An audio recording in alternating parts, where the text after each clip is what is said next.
Okay, we're getting lots of people, so that's good. I think we can start now. Hello, everybody. Good night. My name is Mo. I'll be hosting tonight's webinar for the November 100 program participants. I hope everybody's ready for this month. Our aim and focus is to help you guys have this month to really practice, really focus, and really prepare yourselves for the great opportunities that are out there. We have so many jobs, so many new jobs are coming, and I think you guys are among the best candidates. You've been selected. Obviously, we can't work with everybody, but we've selected a few groups that were active and ready, and so you're going to be moving forward and applying to jobs, and we're going to help you get to them as fast as possible. That's the goal here. We have a few members of the Vanhack team with us tonight. I'm going to ask them to introduce themselves at some point. But before we go there, just a quick review of what we're going to be doing tonight. So first, we're going to go over kind of the program and what it's about and what we're going to do. And also, talk about some tips on how to be more active and how to use this opportunity, actually. We're going to talk about some important points like our verification process, resumes, interviews, and Julia and Anna, if they're online at that time, they're going to give you some tips.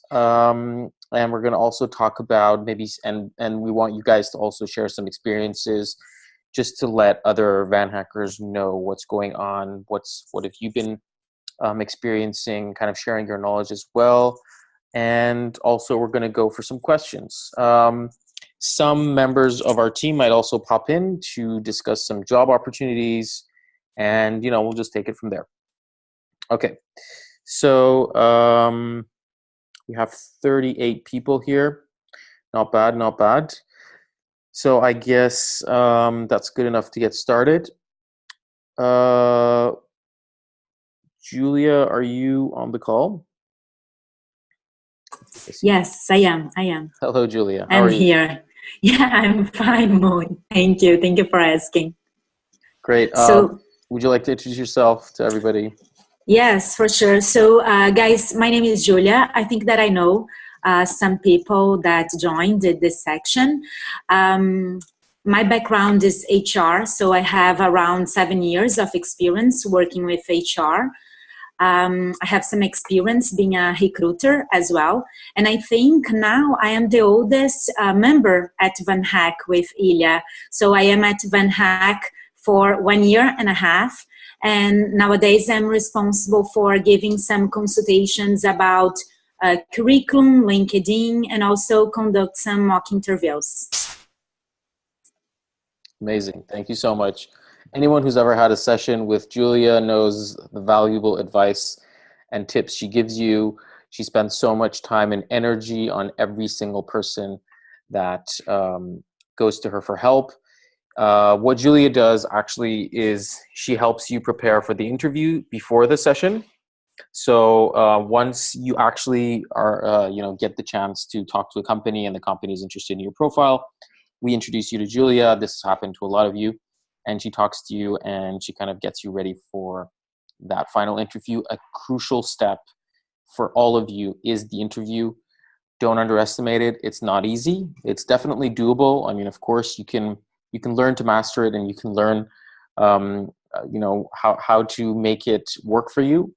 But it's not easy, and you need a lot of practice, and you need to really pay attention to the feedback that Julia and Anna on our team give you, and really use it. So thank you, Julia. Great stuff. So I don't know if Anna's with us as well. She is, I think.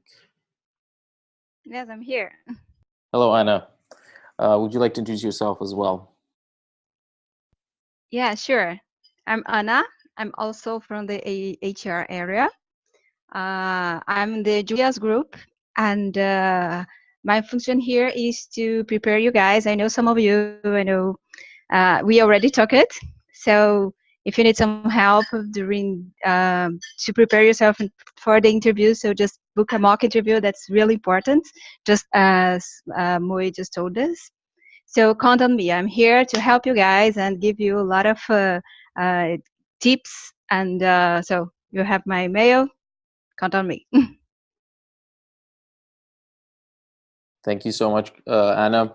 Anna also, like Julia, helps everyone with interviews. She's very experienced, and I would definitely suggest that you guys talk to them, make sure that you listen and take notes, and really pay attention to the mock interviews.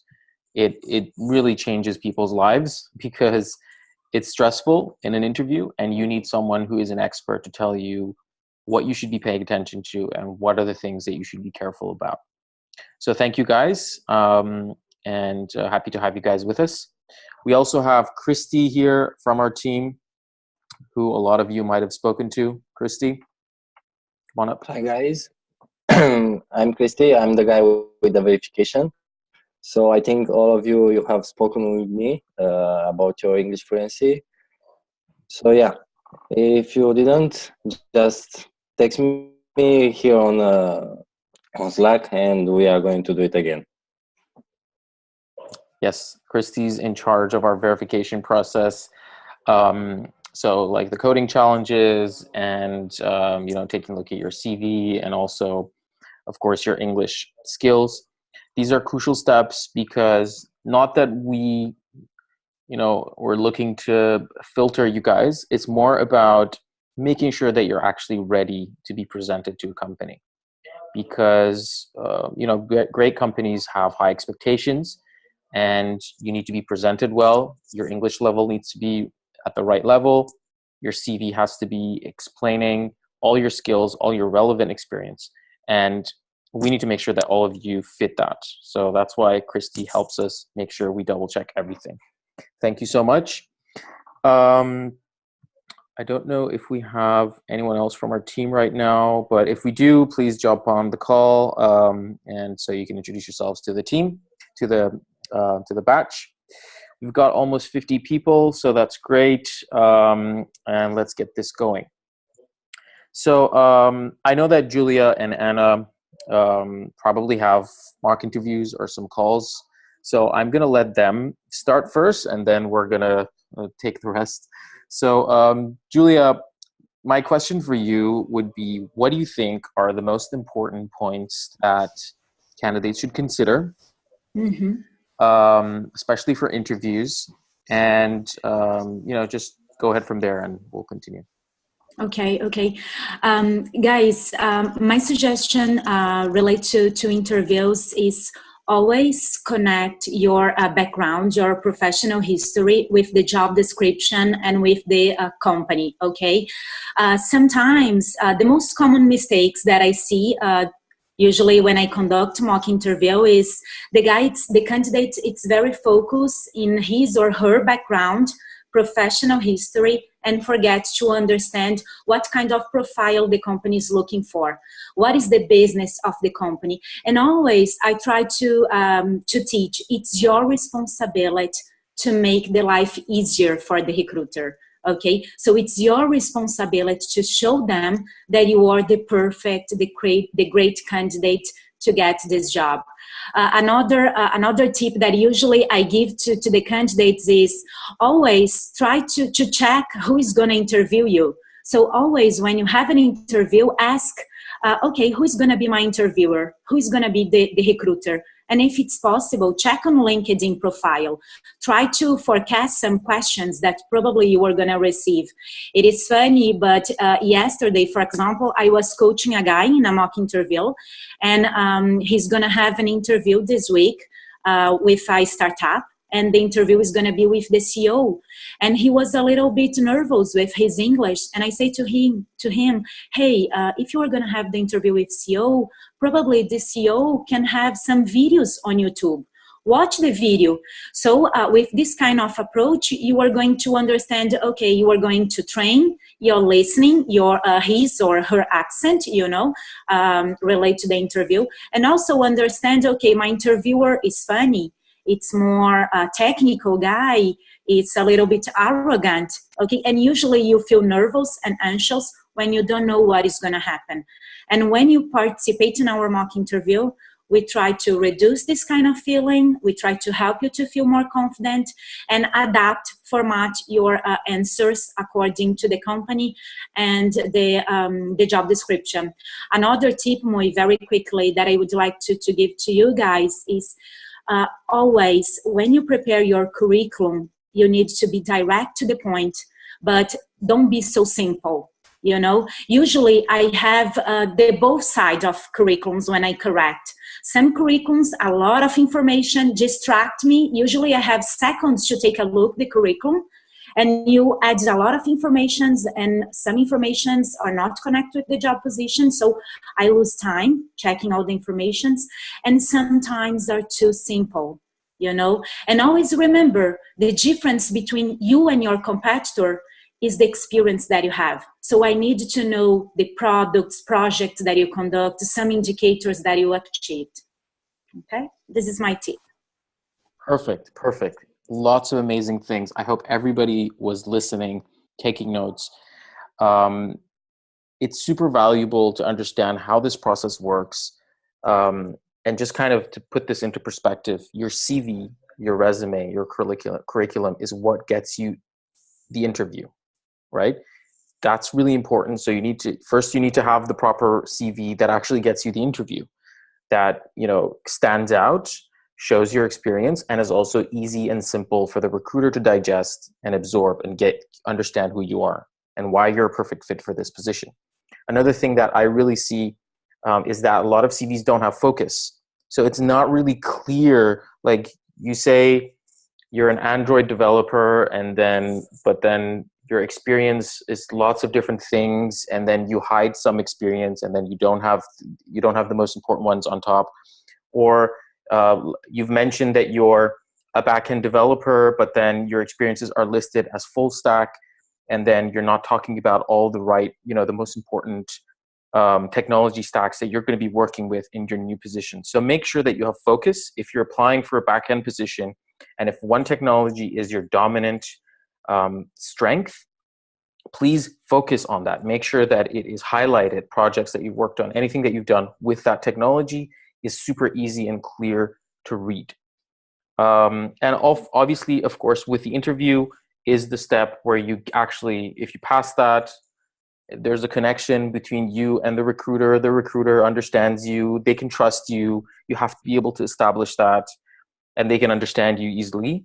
Then you can move on to talk to the, technical team and the CEO and everyone else, right? So you first need to be able to pass these steps, and you need to be prepared. So amazing tips from Julia. Thank you so much. Anna, would you like to also share some common mistakes, notes, anything that you think is important for the candidates to know? Yes. A really common mistake is not to know the company. I talk to a lot of guys that in the mock interviews, and then I say, "What do you know about the company?" And I say, "Oh, I think they made some apps," so they do not have a focus, So I think this is a big mistake, because an interviewer just want to hire a person who knows the company. So you have to know their competitors. You have to know what they do, what is the business. And if they have an app, please download it. So you have to check the features. Maybe you have something to change, so you can bring ideas, and go to Google and see if they have a new releasing. If you go in some magazine, maybe a company is releasing something new, so you can use this in your own favor as examples, or make a correlation between what you already did in the past, and make correlation with that releasing on what or with the product. The biggest mistake is not to know the company. Is one of the biggest. Yeah. So study the company is the most important thing. 100% true. I think it's just a simple concept that I think everybody knows, but you know, maybe you're stressed, maybe you have too many interviews, maybe you have too much to do and you forget to do this, or you don't put enough time and energy into this. Big mistake, fatal mistake. You will definitely lose the opportunity if you don't know the company. No company wants to hire someone who is not interested in them, in their product, in their team. You're going to be living and working with them. They're going to be sponsoring your visa. And basically, they're going to be your whole support for your new life in a new country. So they pretty well expect you to know what you're getting yourself into, right? So definitely study them. Every company that you're working on, please open a simple Google Docs, write down everything you can find, keep a note, share it with us. If there are any notes, if you have any questions, please ask us. There's so many candidates and we are just a small team, right? We can't remember every single point to give to everybody. It's your job to be proactive. Come to us, ask questions. We will respond with whatever we have. So please keep the communication lines open and focus. Make sure that you understand what job you're applying to, what is the company doing, everything. Thank you so much. Really important points. I would like to see if anyone has any questions from Julia or Anna. You can just raise your hand and, you know, they have there's a feature here that you can use, or just type your name on the chat. Questions.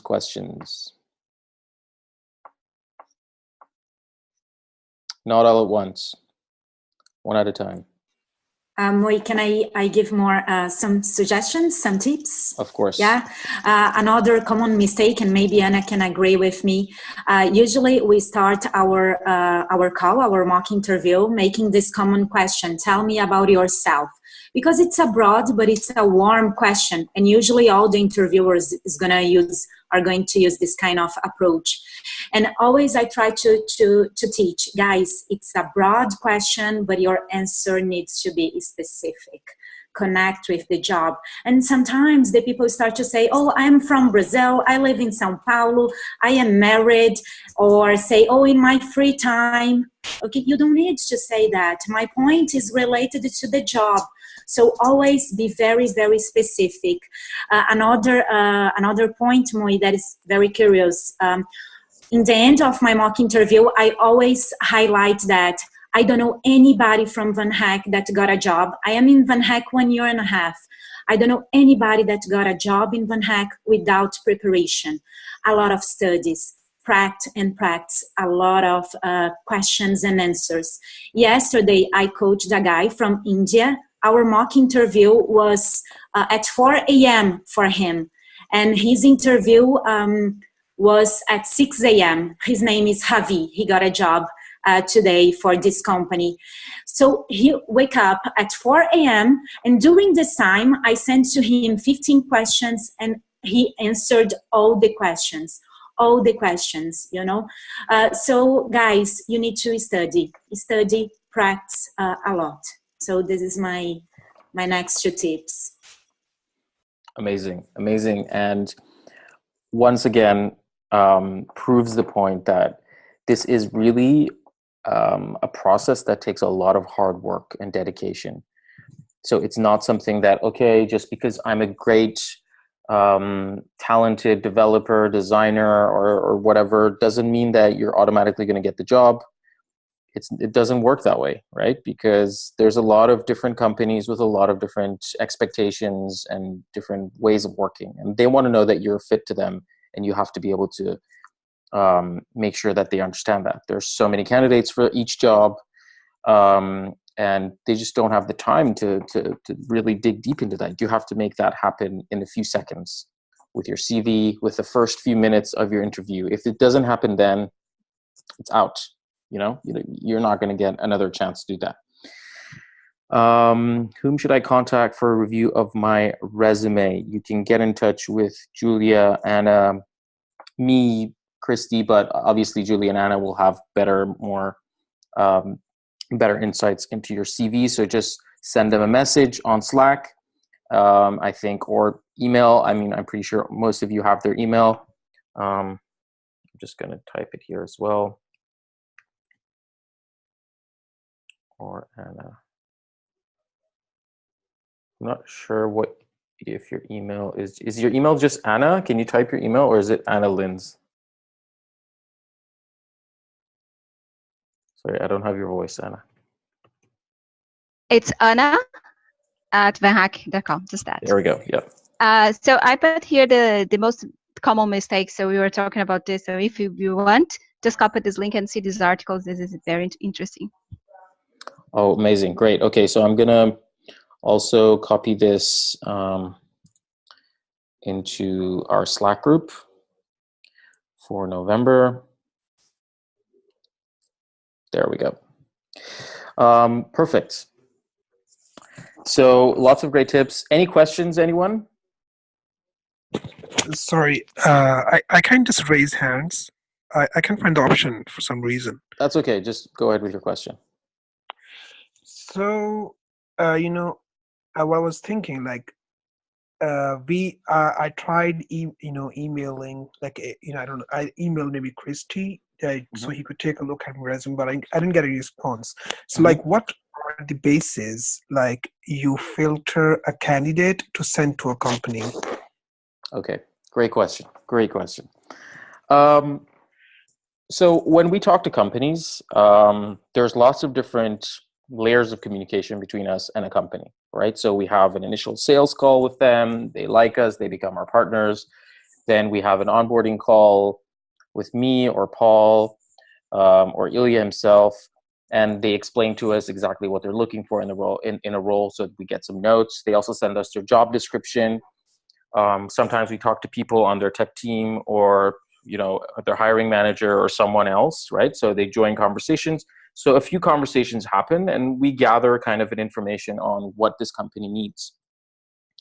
Based on that, we do different layers of filtering. So let's say you apply to a job.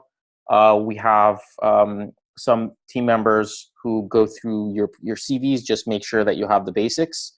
So for example, if a job is let's say a job is a senior React developer job, right? So obviously, when you say a senior React developer, yes, you're looking for someone who is experienced in React, right? So you have to have that technology, and you have to have it at a senior level. So, okay, React is a relatively new technology, maybe just a few years, but that means that you have to been working with it in production environment, which is the only thing that really counts. So if you've done it's great if you've done side projects, if you've done some interesting work on your own, if you've studied it, these are great. But if you're applying for a position that has a key technology, then you definitely need to show that you have been working with that technology in a production environment, depending on the level of experience that the company is required. So if it's 3 years, 4 years, 5 years, some 7, some 8, some 10, depending on what the technology is. So if you have that, then you pass through kind of the other levels, which is obviously your English verification. If your English isn't good, honestly, companies are just not going to be able to, what we've seen is that they don't move forward with your process. Even if your English is good, but you sound very nervous, they're going to feel like your English isn't good and you're not going to pass through the process. So this is also very important. So that's why we check your English. There's also some interesting things that they sometimes don't mention in the job description, but they're also looking for. For example, they don't like candidates. Some companies don't like candidates who have, for example, a specific type of experience or type of career. They only like candidates who worked in startups, or they don't like candidates who've only worked in banks or only done freelancing or whatever, right? It's not that it's good or bad, it's just a preference that a company has, right? In terms of what type of candidates they like to join their team. So we have to consider all these things, and then we choose which candidates to put forward. And from there on, it's just them giving us feedback. If they like your profile, they immediately request for an interview, and we immediately make that happen. That's one of the things that I keep telling everybody. There's no point in asking for feedback from us, because if there is good news, we will tell you right away, instantly. If there isn't any news, it's usually because there was no interest from the company, and we just don't have enough time to give feedback to every single person, unfortunately. Yeah, that's the process. Does that answer your question, or do you need more stuff? That does answer my question. So what I summarized is like, if my resume is good enough to you people, like if you see, okay, this resume filter like has the required skills that is needed for a company, then you forward it. So Exactly. in short, like I need to like get my CV verified from Anna or Julia. I guess I will do that right after this call. I mean, yeah, so there's a couple of things that, first of all, we have a format that we're suggesting to everybody, right? So if you're a verified Vanhacker, you need to have the Vanhack verified format. And that format is a good format that is easy to read, and it focuses on the most important things that recruiters actually care about, right? So the first thing that you see is your work experience. That's the most important thing that matters, right? And for each work experience, you need to talk about what products have you built?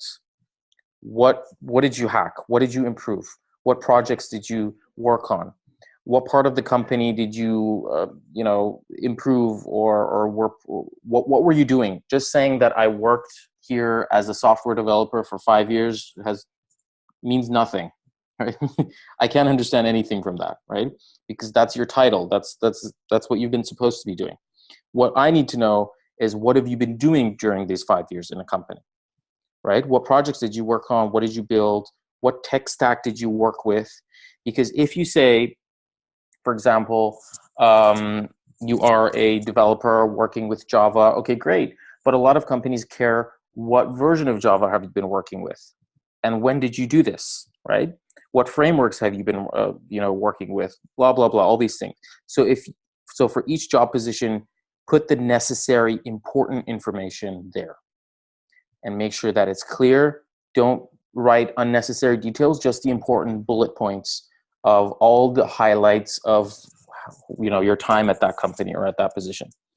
And if you had a freelancing career, make sure to definitely put your portfolio of the projects that you worked on.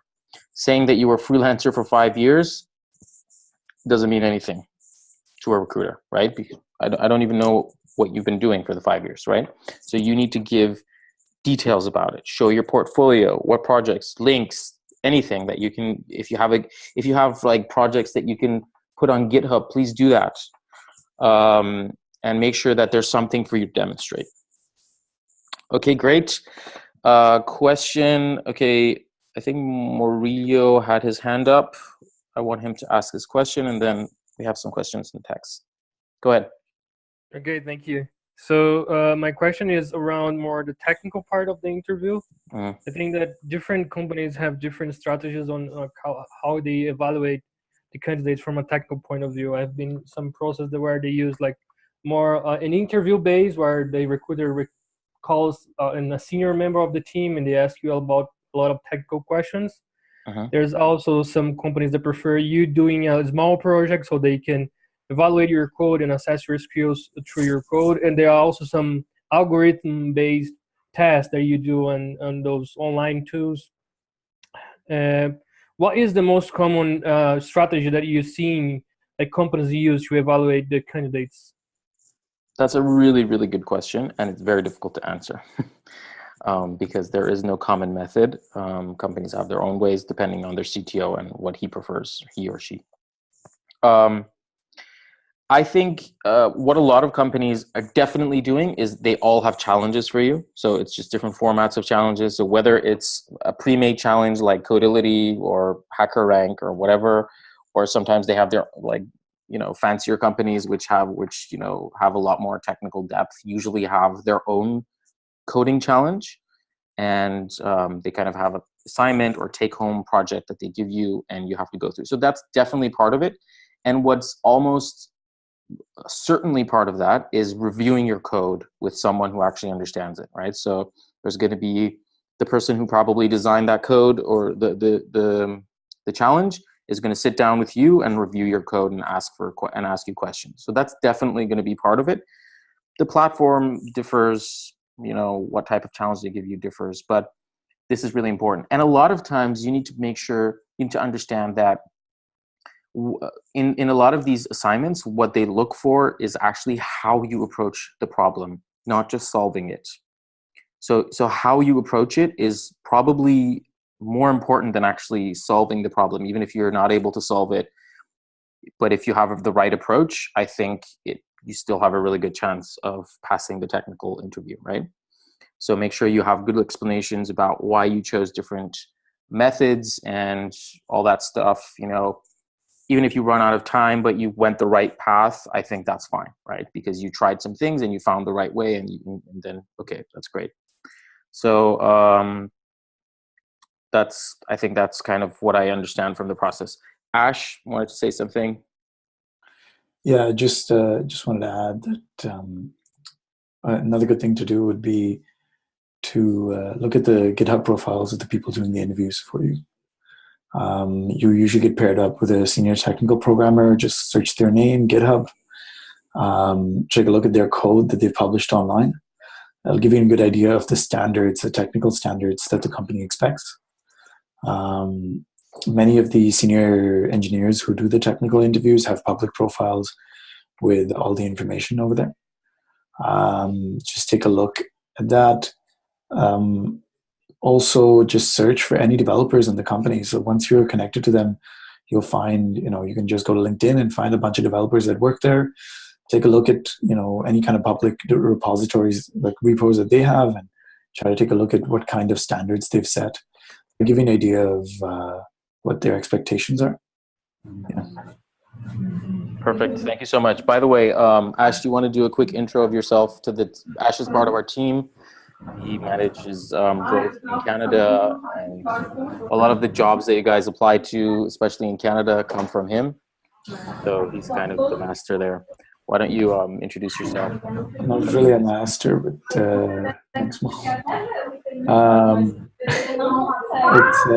I work with, it's both me and Ilya who reach out to companies in Canada. And so it can be myself or Ilya who would be the main contact for the client. But then, of course, Mo and Paul and people on the talent team are the ones that send over the resumes to the client. Yeah, if it's in Vancouver, it's probably me. And my job is just finding companies in Canada to hire Vanhackers for. If there are certain companies that maybe you've applied to in the past in Canada and you haven't heard back from them for some reason, you can always send me just the name of the company and I can tell you whether we've talked to them, or I can give them a call and see if they'd be interested in working with us.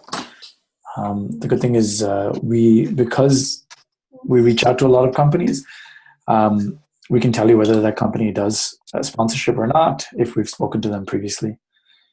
That's usually the reason that they either work with us or not. Yeah. Yes. Ash, sorry, can you share your email address? Like, I was expecting to hear back from a company, so I will reach out to you for that. Yeah, you can just send them a message on Slack as well. But yeah, I see a lot of Ashes in. Yeah, okay, Vanhack Ash. Okay.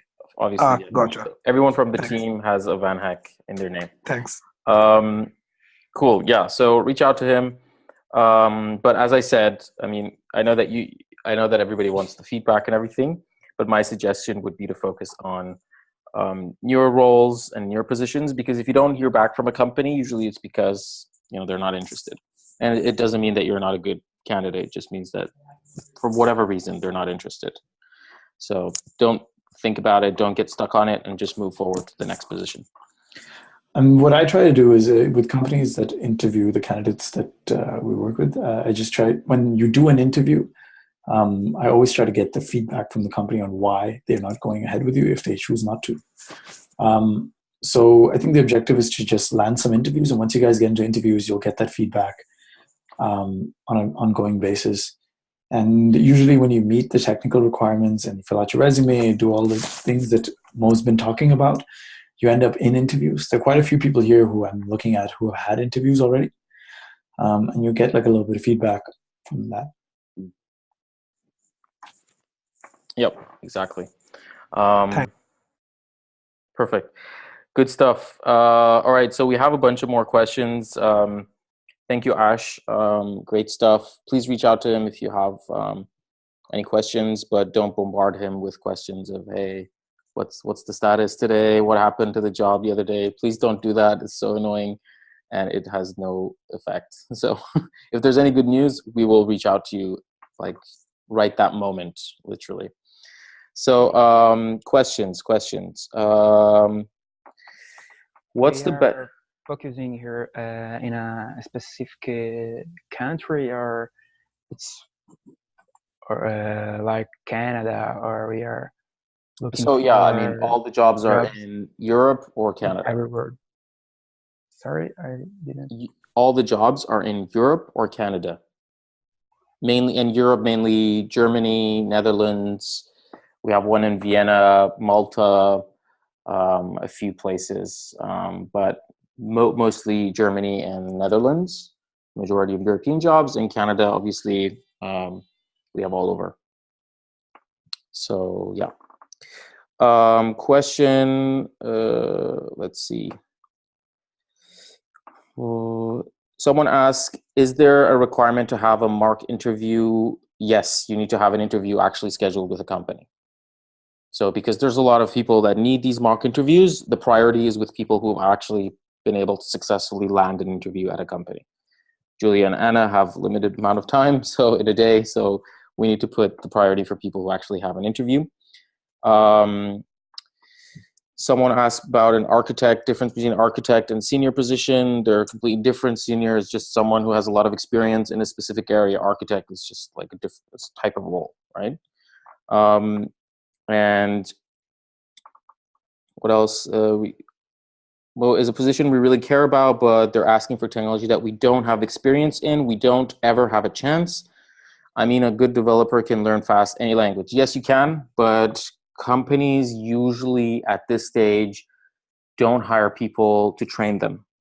So 99% of jobs that I've seen, they expect you to have full experience in the tech stack that they're using. Some companies, if they're not doing that, I've seen a few companies that hire really, really good, for example, backend developers, but that's just because they use different tech stacks for different parts of their software, and they expect someone who has experience with like different languages. But that's like very specific types of positions.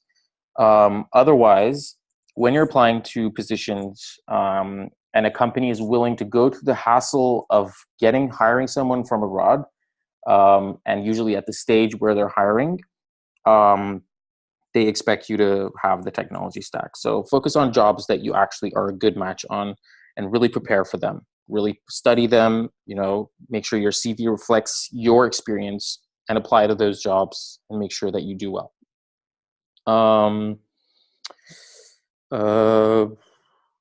Online courses, okay, nothing there. Any other questions? Oh, should I highlight some projects, some points of my projects in GitHub in my CV? Definitely mention your GitHub profile on your CV. Just put it on top. We've put it on the template. It's right on top. It's an important piece of your CV. So put it there. If you have a good Stack Overflow account, you can also put that there. These are the two things that most recruiters, technical recruiters, are comfortable with and kind of like to check. So make sure if you have anything, if it's a good profile, make sure to put it there. If you learned something from an online course and don't have production experience, you probably aren't senior at it. You're definitely not senior at it.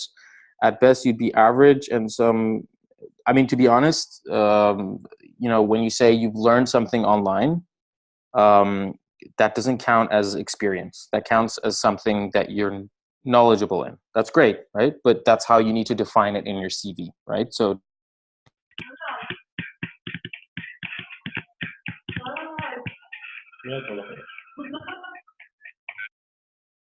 No, we cannot hear you anymore.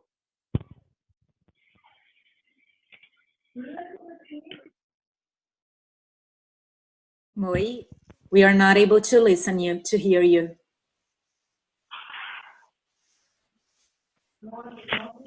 What? Moi. No. We are not able to hear you. Mo, can you hear us? What?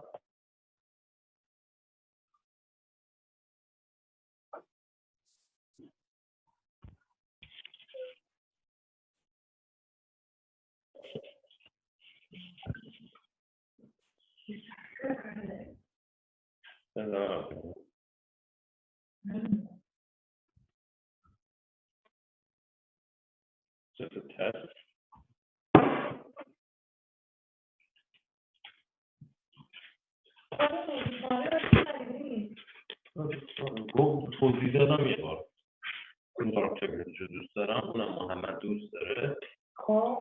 I think there's like some kind of Zoom error because we're able to hear someone else. That's not Mo.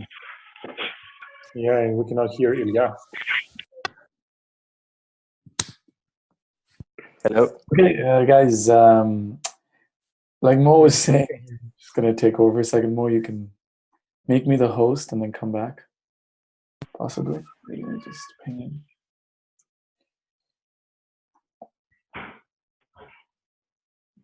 Can I ask a question while we are asked? Yeah, for sure. I can answer a question. Go ahead.